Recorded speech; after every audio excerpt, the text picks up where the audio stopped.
ये उस वक्त की बात है जब गौतम बुद्ध इस धरती पर अवतरित थे। एक दिन गौतम बुद्ध धर्म के प्रचार के लिए वैशाली नगर में जा रहे थे। वे अभी थोड़ी आगे गए ही थे कि उन्होंने देखा कि वैशाली नगरी के कुछ सैनिक भागते हुए एक लड़की का पीछा कर रहे थे। वह लड़की बहुत ही डरी हुई थी। वो एक कुएं के पास जाकर खड़ी हो गई और हांफने लगी। उसे प्यास लगी थी तो उसे पानी पीना था। भगवान बुद्ध ये सब देख रहे थे। फिर उन्होंने उस बालिका को अपने पास बुलाया और कहा कि तुम उस कुएं से पानी निकालो और स्वयं भी पियो और हमें भी पिलाओ। उतनी ही देर में वो सैनिक वहां पहुंच गए। भगवान बुद्ध ने अपने हाथ के संकेत से उन सैनिकों को रुकने को कहा।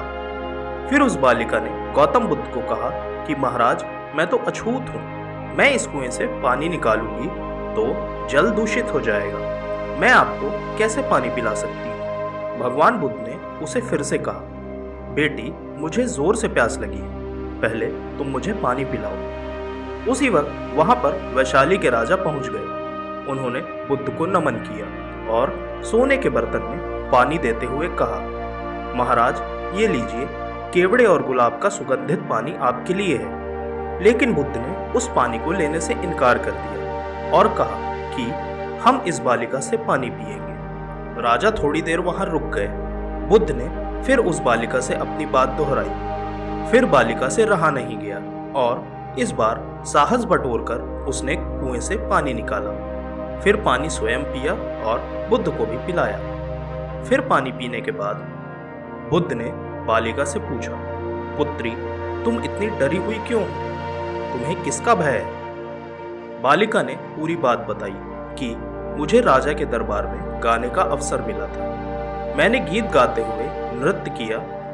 सभाजनों ने खूब आनंद लिया। महाराज को भी बहुत अच्छा लगा। फिर उन्होंने अपनी माला मुझे भेंट की, लेकिन महाराज को किसी ने बता दिया कि मैं एक अछूत कन्या हूँ। महाराज ने मुझसे पूछा, क्या तुम अछूत हो? मैंने बताया, हाँ, मैं अछूत हूँ। राजा ने यह सुनते ही अपने सैनिकों को आदेश दिया कि मुझे कैद खाने में डाल दिया जाए।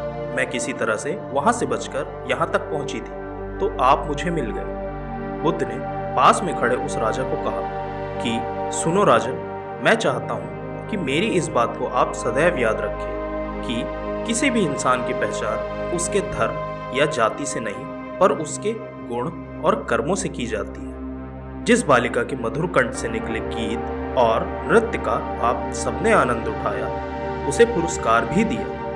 जिनके कार्य इतने अच्छे हैं वे अछूत नहीं हो सकते और आप उसे अछूत कह रहे हैं। सारी प्रजा का पिता होने के बाद भी आप ऐसा ऊंच नीच का भेदभाव रखते हैं। सुनो राजन, यहाँ पर नीची सोच और छोटे कार्य करके अछूत होने का परिचय तो आपने दिया है। इसलिए मेरी नजरों में यह कन्या नहीं बल्कि आप अछूत हैं। वैशाली नरेश को अपने इस कार्य से घृणा होने लगी और बहुत पछतावा हुआ।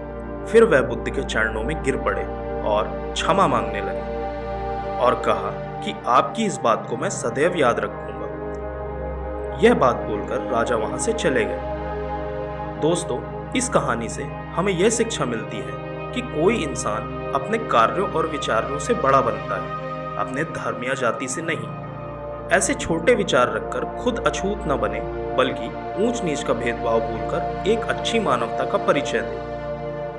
आशा करता हूँ यह कहानी आपको अच्छी लगी होगी और इससे कुछ न कुछ सीखने को ज़रूर मिला होगा। यदि हाँ, तो कमेंट करके हमें कमेंट बॉक्स में ज़रूर बताएं और इसी तरह के और वीडियो देखने के लिए हमारे चैनल को सब्सक्राइब करना ना भूलें। धन्यवाद।